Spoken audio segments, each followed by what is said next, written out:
Hi, it's Glenn. Welcome back to Dug Out the Cardboard. Appreciate you tuning in today. Today's episode, I'm going to continue to build upon my collection and how I organize it and the projects that I'm working on, and give you a little bit of background on when I returned to the hobby back at the beginning of this year, how I was so all over the place with what I was going to collect, how I was going to collect it, and just had aspirations of just getting into everything.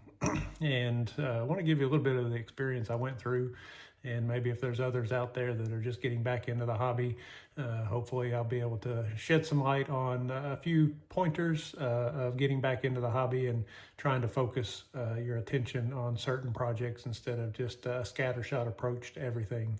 So today I'm going to spend a lot of time showing you my computer screen again.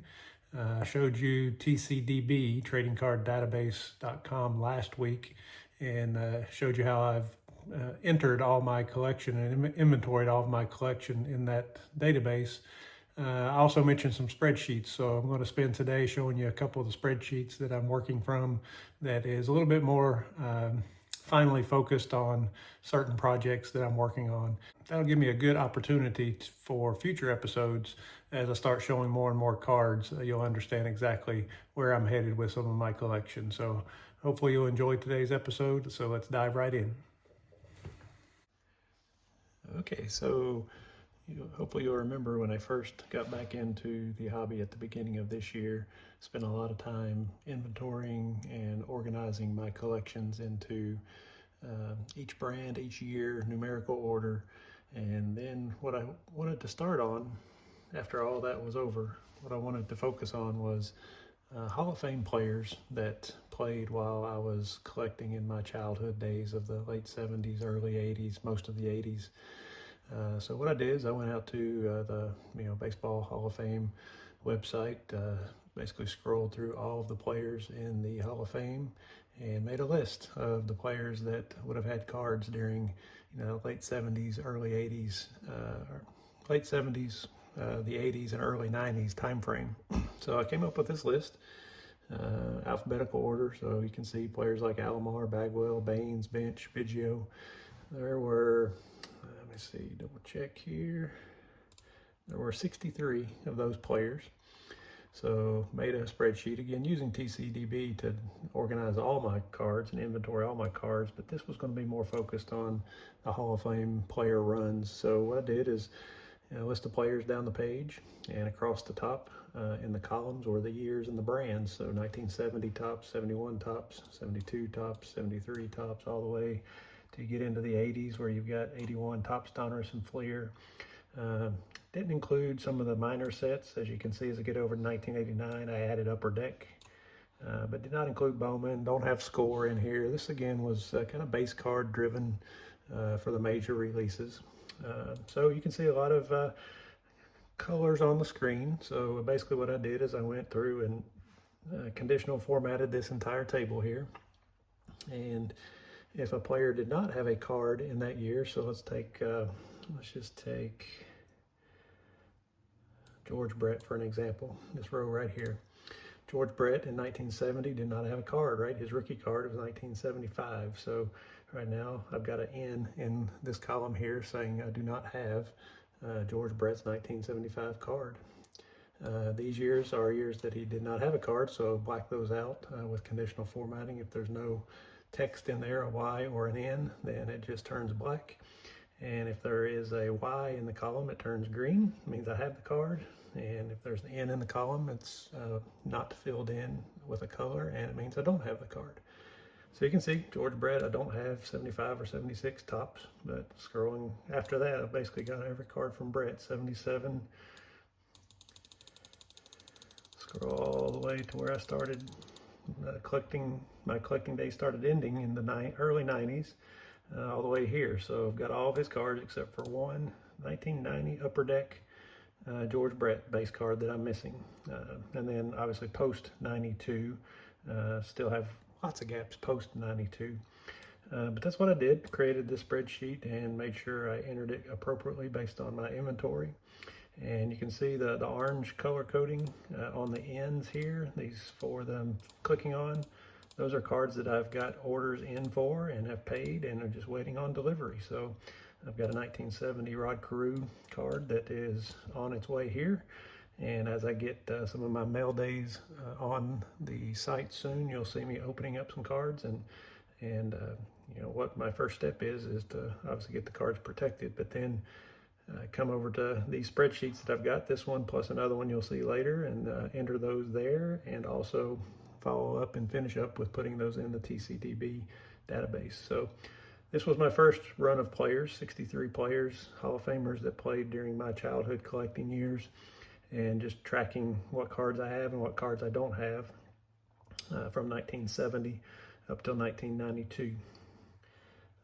There were another set of players, so if I flip and just show you the second set of players that I wanted to make sure I was doing the same thing for, were non-Hall of Famers, but stars that I collected growing up in the 70s, 80s, and early 90s. So players like Dwight Gooden, Darryl Strawberry, Eric Davis, Roger Clemens, Barry Bonds. All these folks are not in the Hall of Fame, but I wanted to treat them as similar to I did my Hall of Fame runs, so I want to keep the runs going for these sets of players as well. So same philosophy there. So at that point that added another 24 players, 63 and 24. So put both of those in the filter. Gives me 87 players that I'm tracking runs for from the 70s through the early 90s. I took a screenshot of the summary tab. This is the summary tab of how it looked when I first got back into the hobby. So 1970 over here on the left is the tops versions, 1970 all the way down to 92. Donruss right here in the middle, Fleer to the right, and then Upper Deck even to the far right. So I counted how many cards were in each of those years for the player list that I started for, the Hall of Famers and the stars. So for an example, 1980 tops, there were 40 cards of all those players that I wanted to track runs of. I had 37 of them at that point, so I had 93% of the players, and I'm still lacking, or I was still lacking 3 when I first embarked back into the hobby. So the green highlighted rows here are sets that I had every card that I needed for the Hall of Fame and Star runs. So 85 tops, 86 tops, I had all of those cards. Lots of Donruss I had, 83 through 87 I already had complete, and 82 through 88, or 86 Fleer I already had complete. So you can see, my obviously reinforces where my hobby was focused on in the 80s and 90s, where I had most of the 80s cards. 70s I definitely needed quite a few, and Upper Deck was over here on the far right. I did not have many Upper Deck cards as I got back into the hobby this year. So grand total, there were 2,283 cards, and I had 1,429 of them, so at 63% that I had when I got back into the hobby. And this was a little bit of my strategy here. I documented it. Let's tackle the 1980 through 1992 without Upper Deck, so tops, Donruss, and Fleer. That's what I was most close to finishing, so focus on that to complete first. Then move over to the Upper Deck, 89 through 92, and then go back into the 70s for the Hall of Famers and Stars to complete those runs as well. So that was my initial thinking about getting back into the hobby, and I was so excited about it. I was really like a kid in a candy shop, and a little bit of a lesson learned. I just went all out and not only focused on the things I just showed you, but I was buying complete sets. I was buying different sports.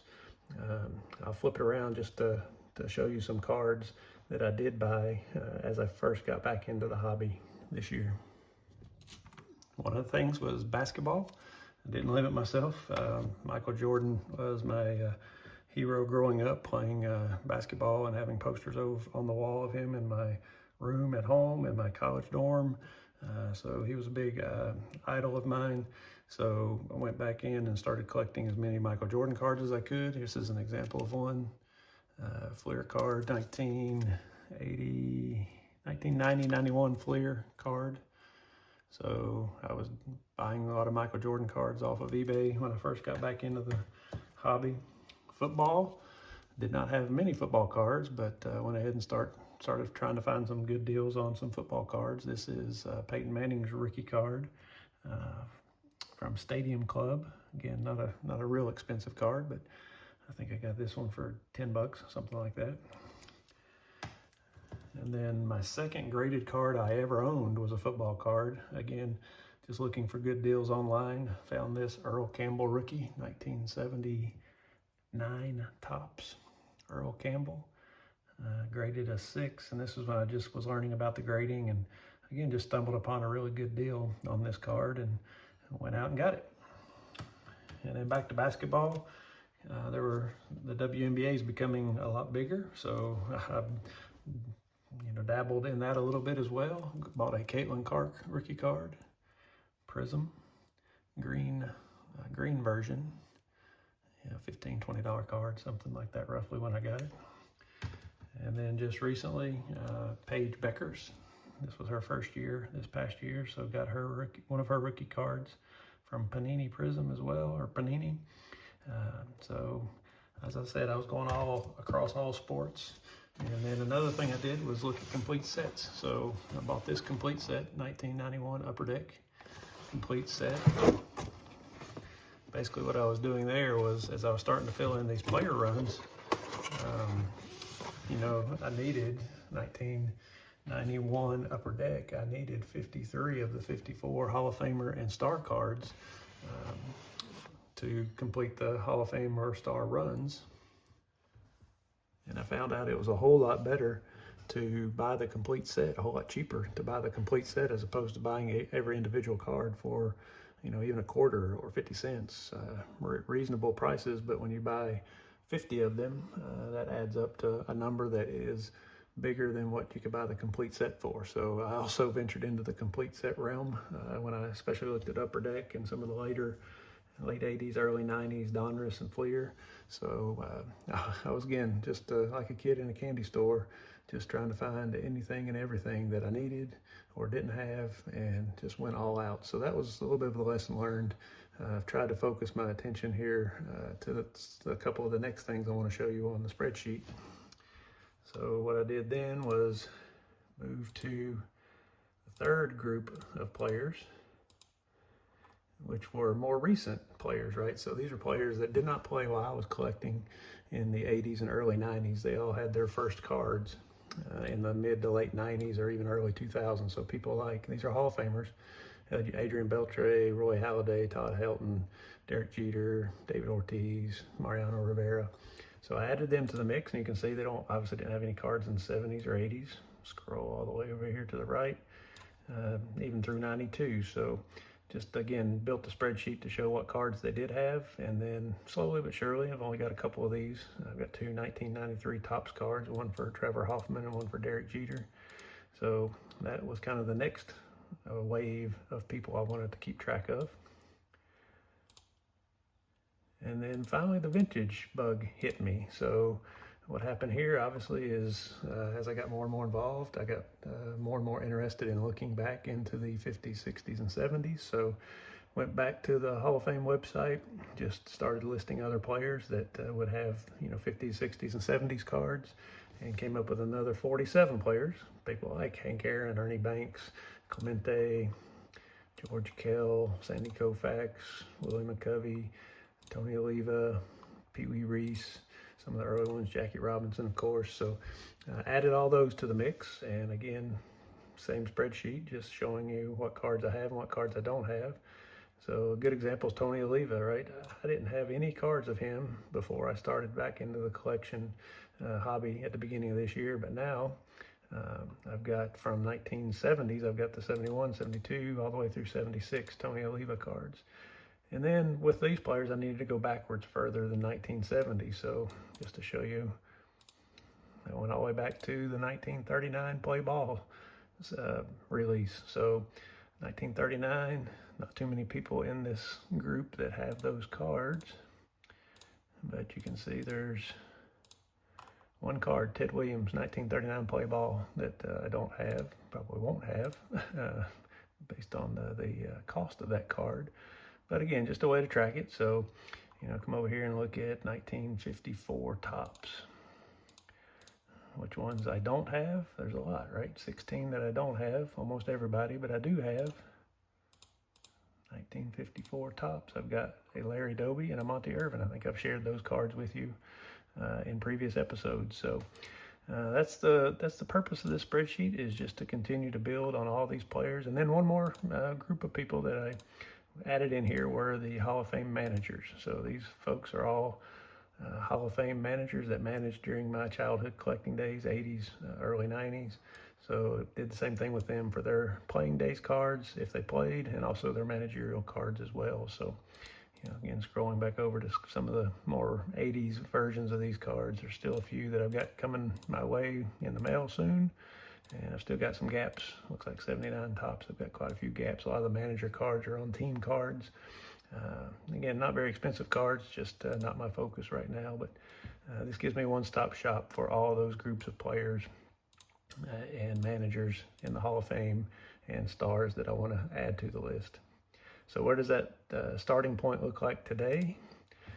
If I click on this sheet, you can see I go all the way back up to Topps 1951. Obviously don't have a lot of these cards, but I'm working on it. That's what I've built since January. Again, scroll all the way down to 1992, which is where it was to begin with. And then what I've done is I've added the play ball series over here, the 1948 Leaf, the Bowman series, 1948 through 53, 54. And then Upper Deck, you can see I've made a good dent in. These two are now complete. As I mentioned, buying complete sets instead of the singles. I was able to knock off 91 and 92 completely. So overall, total cards now that I've added all those players and stars, between all those sets and brands, 3,573 cards that I would need to have all of the Hall of Fame and star player runs, base cards. I've got 2,483 of them, so I'm almost 70% complete with this project. This will be a lifelong project, but slowly but surely knocking away at it. And then I just added a little thermometer metric there to kind of give me a visual representation of what I've got left to hit. All right, so that's the one spreadsheet. So the next thing I really wanted to focus on was even more focused. What I wanted to look at was players' first cards and last cards. Same group of players that I talked about over here, Hall of Famers from the 50s through the current day, and also stars that I collected when I was collecting in the 80s. So I've got another spreadsheet I'm going to flip over to that kind of is a way to track what cards I have and don't have from a rookie or earliest card. These first B, C, and D columns, B, C, D, and E columns are rookies and first cards, or earliest cards. And then F through I documents either their last card or the latest one I have. So again, some conditional formatting here. And if you look at how many total players, that was 148 players that I have listed. I've got 64 of those 148 rookie cards, so 43%. I've got 61 of the 148 last cards, or 41%. And of players that I have both the rookie and the last card, there's only 18, so 12% of the players I have both the rookie card and their last card. And then what players I don't have any cards of, that's down to 19 of the 148. I don't have any cards of Richie Ashburn, Yogi Berra. Those would be the ones filtered by color. So these are the players I don't have any cards of yet. Ashburn, Berra, Campanella, Ford, Hodges, Koufax, Mantle, Matthews. You can see the list there. So even some current players, right, or more recent players, I should say. CC Sabathia was one that started later. Mariano Rivera started later after I completed my hobby run back in the 80s. David Ortiz, but don't have any of those cards, so looking to add some of those along the way. But what I do here is just list, highlight if I have the rookie card, like Hank Aaron. I do not have the rookie card. It's a 1954, one of the Grail cards for me, of course. But the earliest card I do have of him is 1971. So that shows me that's the earliest card I've got of him. And then keep going around the last or the latest. His last card is 1976, and I've got it. So check the box there. If, for instance, a player like Harold Baines, right? Harold Baines has his last card in 2001. I don't have that card, but the latest card I have is 1992. Just an example of when I stopped collecting. So Got some wish lists for all these, but I'm trying to build it up. Let's do the same thing here. If I've got a card coming, I highlighted orange for awaiting delivery. There's that 1970 Carew. When I get it, that'll be the earliest card I've got of Carew. And Steve Carlton, when I've got a 1971 Topps card coming in the mail, as soon as I get that, that'll be the earliest card of Carlton I have. So just lets me keep track of what I've ordered, what's on the way, and a quick look at cards that I don't have from a first or last perspective. How that's grown over time. I started this really in July time frame. Those same numbers, statistics that I just went through. Back in July, I had 148 players. I only had 50 rookies at that time. So as of last week, that 50 has grown to 64. So I've gotten 14 more rookie cards in the last 3 months or so. Having their last player days card, I only had 29. When I started keeping track of this in July, now I'm up to 61, so I made a really good dent into that one. And which ones do I have both of? Which players do I have both their rookie and their last? I only had one when I first started this back in July, and I'm up to 18 now. So I've got 18 players that I have both their rookie and their last cards. And then how many players I don't have any cards for? That started out at 41, pretty significant percentage, almost 30%. Of the players I didn't have any cards for, but that's all the way down to 19 of the 148 for a total of 13%. So just an example of my infatuation with numbers and statistics.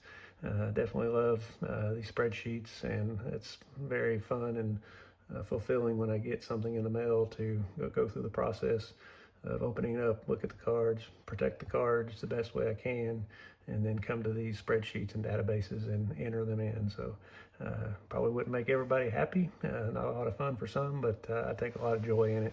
And if you're interested in the statistics and numbers, feel like this is a great opportunity to use your hobby to continue to utilize some of the tools that are available. So just to summarize what I went through there on my collecting projects. Again, Hall of Fame runs from my childhood collecting years, star players from that same childhood time, looking at the more recent players that have been elected to the Hall of Fames that started after I ended my collecting time frame in 1992, then moved back into the older Hall of Fame runs, mostly post-war 50s through 70s. Added the managers in there, those that managed during my childhood collecting times, and then focused more on this first or early card and the last or latest card from each player.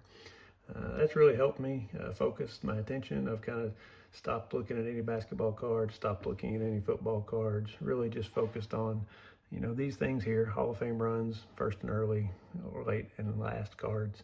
And it's really helped me focus not only my attention, but the budget, right? Not everybody has all the money in the world to spend on their hobby. But what I do spend, I try to make sure it's focused on one of these items now, as opposed to kind of the scattershot approach, which results in not really optimizing your hobby dollars. Thanks for bearing with me on that spreadsheet. If you're interested, leave a comment in the notes. I can definitely send those two spreadsheets to you, so you could have a starting point to just change the names and the years if you'd like to. So I can definitely post that down or send that to you if you're interested. So just leave me a comment below if you're interested, and I can get that to you. One of the last things I want to do today is just kind of show you how I'm currently storing those Hall of Fame and star runs that I'm working on. So I'll take you into the closet in this office area I have upstairs and give you a glimpse into what I'm doing there. So here are 4 3,200 count boxes. You can see I've got labels. So Nolan Ryan, Sandberg, Deion Sanders, Mike Schmidt is back there as well. And basically this is where I store all those Hall of Famers and star runs. Now, I've still got to add to these boxes.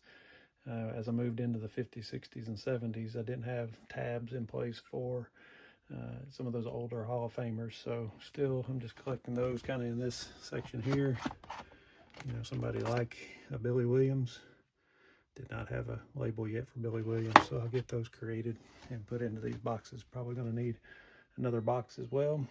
So just a glimpse into how I'm doing that. Now, the more valuable cards, some of the rookie cards are pulled out already and getting ready to go into the cases on the wall that I demonstrated a couple of episodes ago with my ultimate card wall. So I'm almost there. Everything's on the wall right now. I've got to organize it a little bit more, and I will share that in a future episode. But just wanted to show you what I do with the players that I had on the spreadsheet, and basically looking at sequential order. Nolan Ryan, 73 leaders card, 77 record breaker card, and then get into some of the base cards. 1980 tops, 1981 tops. So that's how I'm organized right now. So thanks for taking a minute to look at one of the shelves in my card closet, and hopefully that helps you understand the way I'm organizing and collecting as I've gotten back into the hobby in this year. Okay, that's it for today. Appreciate you joining me and letting me talk about some of the spreadsheets I've got and I keep track of with some of the Hall of Famers and star players and even Hall of Fame managers as well. So excited to share that, and again, just brings me a lot of joy as I get mail days and go to card shops and card shows and bring things back so I can inventory and catalog them. Just something that makes me smile. So again, well, thanks for letting me take you on that little bit of a journey there, and look forward to seeing you next time. Thanks a lot.